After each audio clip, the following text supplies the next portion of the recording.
I can't tell you how much I appreciate that you're all being so patient and quiet. Like, you guys are an awesome group. I can tell from the start. I'm really happy to have you guys here today.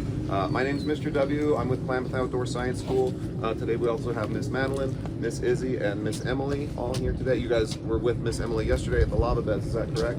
Yeah. Fantastic. Okay, today we're in a different spot. Does anybody know where we are today? Yes? Yeah, it's basically the Tulelake Wildlife Refuge. There's a big word up here, a whole bunch of words. Klamath Basin National Wildlife Refuge Complex is where we are, but it's a wildlife refuge, right? And what's a wildlife refuge for? It's mainly for birds. This one is like mainly a waterfowl refuge, but it's for all wildlife. It's a place where they can be safe and protected. Hunters can't come here. This place has been around for about 100 years. It's been in existence to protect the wildlife that lives here. It gives them a safe home to be. So do you guys know that you guys are in California today? Yeah. Just like yesterday you were in California in the lava beds, you're still in California today as well. You guys came from Klamath Falls, you went south, and we're down here at the Klamath Basin National Wildlife Refuge. We're really close to Tulelake. In fact, when we go on a hike today, we're going to have a really good view of Tulelake out there. So we're going to be, I hope everybody has brought a lot of energy today, a lot of enthusiasm. We will be hiking up to that hut today. We'll be splitting up into 3 groups. Every group will have a chance to hike up there. I know that everyone can do it. It's okay. I've even done it with 2nd graders, and you guys are 4th graders, so I know you'll be great. You'll follow all the normal classroom rules and expectations. You guys are going to be safe, responsible, respectful. I know that. I don't have any concerns about that today, but I will be on the lookout for that if there's any issues. So this is called Sheepy Ridge back here. It's called Sheepy Ridge because there used to be a whole bunch of great horned sheep that lived on it. There are still some that live there, but there aren't as many as there used to be before in the past. They got hunted pretty hard. So hunters are not allowed to hunt here on the wildlife refuge. This is a place where the animals are safe, but you can get a permit to hunt in other areas. So like you could probably hunt over there. You can hunt if you want to be on Tulelake itself, way over there. You can get a boat and hunt from there as well. There are some animals inside. So there are some stuffed taxidermied animals inside that you guys are going to get to see in just a moment. Some of the different birds that live in this area. Are there fish in Tulelake? There are absolutely fish in Tulelake. We'll talk about that more on the escarpment hike that we do today. Yep, we should be seeing a lot of birds today. You'll see more of them in the fall, the summer and springtime. You guys have anything you want to add to all this, what I'm talking about right now?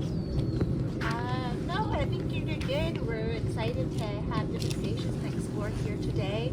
And I'm going to talk to you guys a little bit in our presentation about the differences between what y'all saw yesterday and today. The one thing that I will be hammering home today, we'll talk about it over and over again, is kind of where we are. So we're right here at the Klamath Basin National Wildlife Refuge. It's on the west side of Tulelake. And Tulelake is a big body of water. It used to be much larger than it is today. Has anyone been to Malin before? Malin used to be underwater. It used to be at the northern edge of Tulelake. Tulelake used to be about 10 times larger than this. And 3 million years ago, like all this used to be lake. So we're going to talk about that as we go today. But Clear Lake is over here. You can't see it from where we are, but Clear Lake feeds Tulelake from Lost River. So it goes into Lost River, which you may have heard of before. There's a Lost River Junior Senior High School. So that Lost River goes past Bonanza, flows down through Merrill, and into Tulelake. So this lake is higher in elevation than Tulelake is, so the water kind of flows down there. I'm going to talk about that more and more today, but I just want to give you a brief preview of what I'm going to be talking about. Yes? Why is there a building up there? Why is there a building up there? Because during the Great Depression, people needed something to do. They lost all their jobs. So the U.S. government gave people a lot of jobs for projects such as like building roads and bridges and little outposts like that. They built that just to give people a good view of the refuge, and you'll see when you get up there why they made it. It's like a really cool view from that little hut. So it's a little protected place that you guys can just look out at the refuge and you can see all the birds that are just out on the water, and it's a really cool spot to look down at what's going on. There are definitely predators here. There's different birds, prey that are predators. There are potentially wildcats. There's all sorts of different predators of different animal types, but we'll talk about that more when we look at the animals inside. Before I take any more questions, I will say that this is a wildlife refuge and this is mainly a place for waterfowl to be, but we're going to be kind of focused on geology today with our lessons. We're not really going to be talking about the animals so much, although we will certainly field any questions about animals, but we're really focused on geology. And does anybody know what geology is? Yes? Science about rocks, I like that. That's pretty good. It's kind of like the study of the earth, the study of rocks, how it all comes together. But that's mainly what we're going to be focused on today. But if you guys have other questions too, we'll do our best to answer your questions. We're not experts here, but we know a fair amount, so we want to help you guys learn whatever you're interested in today. We are going to be climbing that mountain behind us. We're going to be split into 3 groups today, and each group is going to have a chance to go with me, and we're going to hike up. You can see there's kind of a zigzag path that goes up to that hut up there. So we're not going to go all the way to the top, but we will go up to that hut. How long have I worked here for? So I don't actually work here at the Wildlife Refuge. I work for Klamath Outdoor Science School, and we travel around and go to different spots. Like we went to the lava beds yesterday. I've worked with them for about a year now. Is there a reason why this place got built? Yes, absolutely. So this was declared a wildlife refuge about 100 years ago. They built this specifically to protect the wildlife that comes here. So this is part of the Pacific Flyway, where birds travel north to south. You've probably heard about that. This is one of the spots that they love to stop. Almost 80% of all the thousands and thousands of birds that travel actually land here at some point to either feed or nest or just take a break from their flight. So this is really important habitat for those birds. Excellent. Thank you guys so much.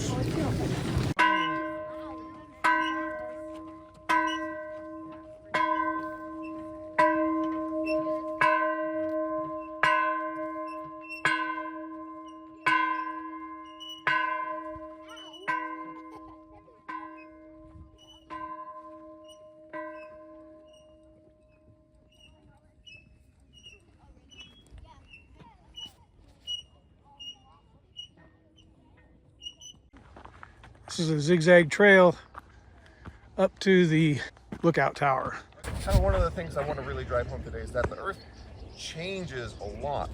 I know the ground underneath our feet feels solid and feels like it's always going to be there, it's always going to be the same, but it's not. The ground is constantly changing. It's constantly moving. It's just moving so slow that we can't really detect it. So I'm going to talk about the history of this area. I'll first start 3 million years ago, a long time ago. Where we are right now used to be submerged in water. Everywhere that you can see used to be submerged in water, except for the taller hills. So all of this is Tulelake Basin here. It used to be all filled in with water. And then over where you guys live, over in Klamath Basin, also used to be full of water. This whole area used to be one massive lake. This is before like people were even here, living here. This is a huge lake called Lake, we refer to it historically as Lake Modoc, but there was really nobody here to be enjoying it. Yes, Izzy? Yes, it's like a big bowl of water. This basin, so if you think of like a sink basin, a basin is like a flat area between two mountains, 2 ridges. So we're in this basin here. You can see the basin. We're on one ridge. We can see the other ridge in the distance. So that's a basin. It's a flat area. And we're in Tulelake Basin, and you guys live in Klamath Basin. Felicity. How do we even know if there was a lake here if no one lived here? How do we know? So there's geological evidence of things like that. So there's a lot of, if you like dig it through the rocks, you can kind of see where the water levels were. And so scientists, that's something that they practice and work on to figure out, well, what was the earth like in the past? So they do this stuff called carbon dating. There's lots of ways to use science to figure out the way things used to be. All right, we're gonna talk more about the history of this area, but let's walk a little bit further. All right, let's keep moving. We'll go up that area in just a moment. So you can look out that way, you can kind of see, you can get a better view of the land here. In 3 million years ago, this used to be all one massive lake. Everywhere that was flat, all the way up in the Klamath Falls was all one lake. But then we had some seismic activity, we had some earthquakes and volcanic eruptions, and the ground started to shift a little bit, and so a lot of the water started to flow out from the south of here. But even after that, and a lot of the water left, we still had a massive lake. So about 3,000 years ago, enough of the water had drained away people could move into this area. So, but there was still a whole bunch of water here. If you look where the parking lot is down there, that was still full of water. There was a shallow lake that went all the way around here where all the farmers' fields are. Everywhere that you can see that's flat was still full of shallow water. So this was a big shallow lake. And that was about 3,000 years ago that people started moving in and settling here. It was the Modoc peoples, the native peoples that lived here. They moved in and they lived here for about 3,000 years, and they lived off of the lake. So they migrated from one side of the lake to the other, depending on the time of year. And then they fed off of the fish that lived here. There's a chwam and koptu, or two of the sucker fish that would live in this lake, and they still do live in the lake that you can see kind of out in the distance. They would feed off those fish, they would feed off the birds that lived here, and they kind of lived for 3,000 years. The native Modoc people lived here on this lake. And we'll talk more as we get up a little bit further. Yes, Aurelia? What lake is that? What lake is that? So the body of water that we see right in front of us is part of the wildlife refuge. You can see there's birds swimming on it right now, that body of water directly in front of us. And then the one in the distance, so you can't quite see very clearly, but there's like clumps of grass growing in it, and it bends all the way around past that lake, those rocks over there. Does anyone know what that lake is called? Yes. It is Tulelake, that's correct. There's clumps of tule growing in that lake. So that's Tulelake. And Tulelake is the one that used to come up to where the parking lot is up there. And it used to extend all the way up to where Malin is now. I kind of think I mentioned that in this morning. So Tulelake used to be massive, way bigger than it is today. I was telling you how the native Modoc people lived here on this lake that you can imagine. If you imagine all these farmer fields that you can see used to be water, there used to be a massive lake here. The Modoc people lived here for 3,000 years. And then about 150 years ago, the settlers came here. They arrived, they traveled westward from after they had colonized the east coast of the United States. They moved west and they saw this land and they saw this lake, and they thought to themselves, man, that lake bottom would make really good agriculture. We could grow a lot of food here if we could get that water out of here. And so they said, maybe we can come up with a way to get this water out and use this area for farmland. And then the Modoc people, they said, no, like this is our land, this is our home, we've been here for thousands of years, you can't take this from us, we're not going to allow it. And so what do you guys think happened? The Modoc War. The Modoc War. Did you guys talk about that at all, the lava beds? Yes. You did? Okay. That's my favorite war. That's your favorite war? Okay. I don't like any war. Okay, so you guys did get a chance to talk about that. So you guys know who won that war, right? No. No, you don't know who won that war? Okay, so the Modoc people were outnumbered about 10-1. The Modoc people ended up losing that war. As you can see, is evidenced by here. The settlers won. They did drain the lake. They did use it for farmland. They defeated the Modoc peoples, and they were able to use this area for farmland. Yes, Felicity? Didn't someone named Jack surrender? Yes, so Captain Jack was kind of the leader of the Modoc people in that battle, and he did end up surrendering because he saw all his people dying around him, and he knew that he didn't have a chance of winning, so he had to ultimately surrender. Yes, Aurelia? Yes? How did they drain the lake? Ooh, that is a great question. I want you guys to think about how did they drain the lake. I don't want to just tell you, because you guys are really creative, and I know that you can come up with some of the solutions that they actually did come up with to drain this lake. Geological changes in the earth that got rid of some of the water, but there was still a whole bunch of water here when the settlers arrived 150 years ago. Where did that water go? I'm going to start at the end of the line here. Is it Heston? I can't see it. Klamath Lake and Tulelake. Klamath Lake and Tulelake. So where did the water go? Lost River. Lost River flows behind that ridge line over there, and then it curves around and comes back and flows into Tulelake. But north of here, they created what's called a diversion canal to bring some of that water over to Klamath River and into Klamath Lake. So they take some of the water that way. So that keeps some of the water from flowing into Tulelake. So that was able to lower the water level some. But I heard other people saying they might dig holes to drain it. That's what they did. Through the ridge that we're standing on now, they drilled a hole all the way through. They made a big tunnel through this ridge, I think it's a little bit south of here, in order to drain some of the water out that way. If you were able to look on the other side of this ridge, or if we climbed up to the top, which we're not going to today, you would see Lower Klamath Lake. So Lower Klamath Lake is on the other side of this ridge. So they drained it out. Nature alert. Oh, Oh, there's a hawk up there. Dynamite. So they were able to drain some of it out to lower Klamath Lake. And then I heard some people say that, oh, they would give it to a river to go down to the ocean.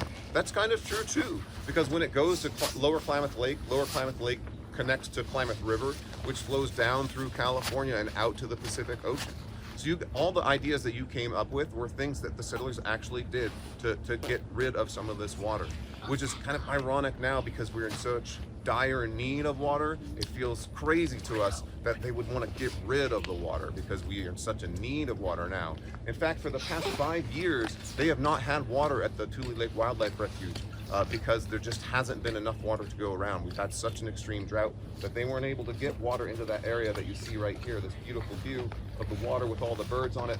That water was not there for the past 5 years. This is the first year they've actually been able to get it filled in quite a while. So water scarcity is a big issue that you guys are going to have to think about as you grow up. Hydrology is kind of the study of water. Oh, say, can you see by the dawn's early light what so proudly we hailed at the twilight's last gleaming, whose broad stripes and bright stars through the perilous fight, oh, the ramparts we watched were so gallantly streaming, and the rocket's red glare, the bombs bursting in air, gave proof to the night that our flag was still there. Oh, say does that star-spangled banner yet wave?